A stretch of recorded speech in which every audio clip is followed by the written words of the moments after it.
Halo Sobat Komputer HP, kali ini kita akan bahas tentang iPhone 12 di penghujung tahun 2024 menjelang tahun 2025 ini recommended nggak buat dibeli? Ya, kira-kira kita bahas lebih detail tentang iPhone 12 ini di akhir tahun 2024 ini.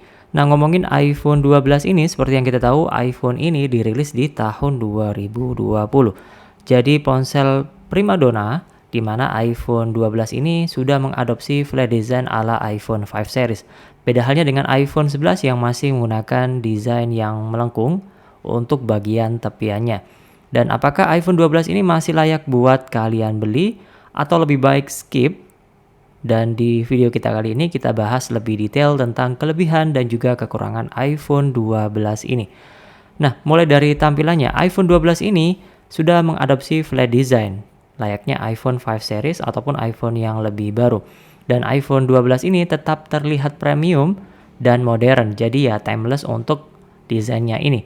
Layarnya sudah menggunakan layar OLED dengan teknologi Super Retina HDR OLED yang sudah barang tentu bisa menghasilkan tampilan warna yang lebih tajam, lebih detail dan juga nyaman di mata. Cocok buat kalian yang lebih sering nonton video ataupun scrolling sosial media.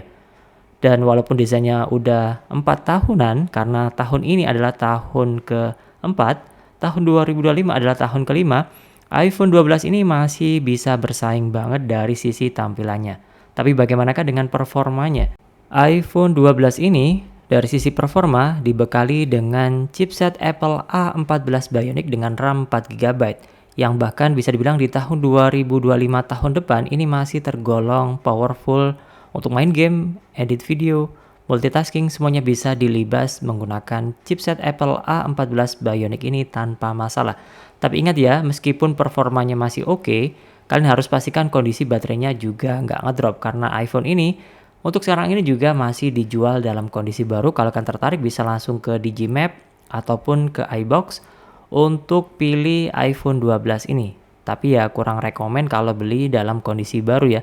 Mengingat iPhone ini sudah berumur 4 tahunan. Kalau beli second, cek dulu kondisi baterainya. Jangan sampai udah tinggal 80%-an, nanti kamu malah bolak-balik ngecas pada saat penggunaan iPhone 12 ini. Mengingat baterainya juga nggak nyampe 3000 mAh.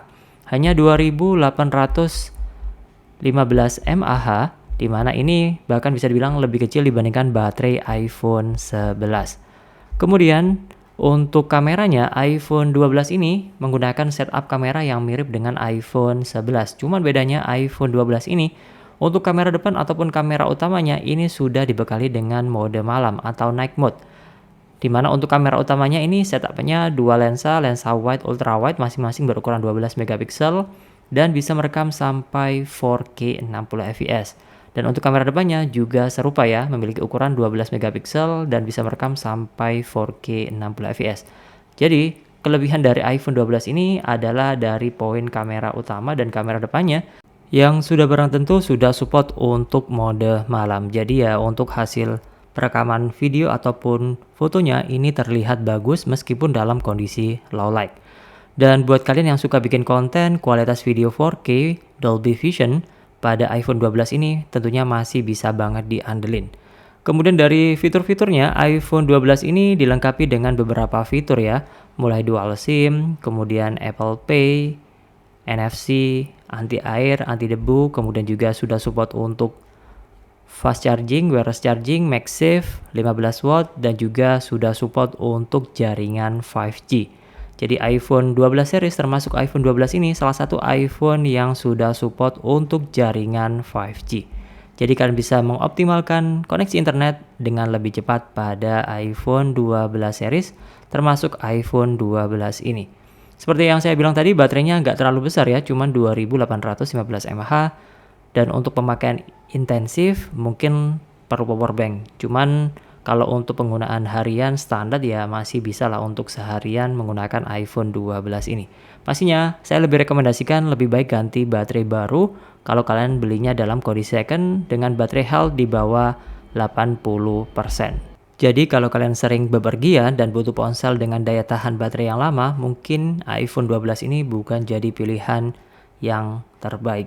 Dan soal harga, iPhone 12 ini dalam kondisi second Untuk kapasitas 128 GB itu dibanderol dengan harga 6-7 juta rupiah tergantung kondisinya ya.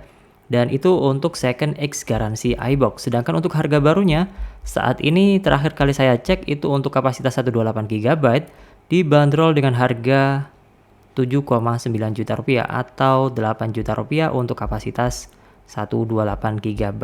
Jadi secara harga juga terbilang saya lebih rekomendasikan beli dalam kondisi second saja. Jadi apakah iPhone 12 ini masih recommended di tahun 2025 tahun depan? Jawabannya worth it, tergantung kebutuhan kalian juga.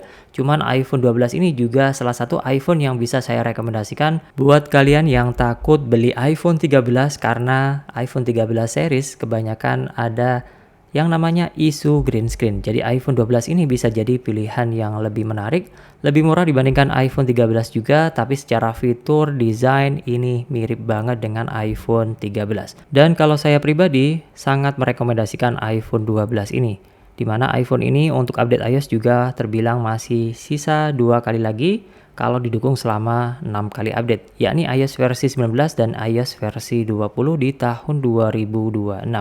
Dan soal harganya juga terbilang murah saat ini, untuk harga secondnya di angka 6-7 juta rupiah. Jadi sudah terbilang bagus, secara fitur juga lengkap, sudah support 5G juga.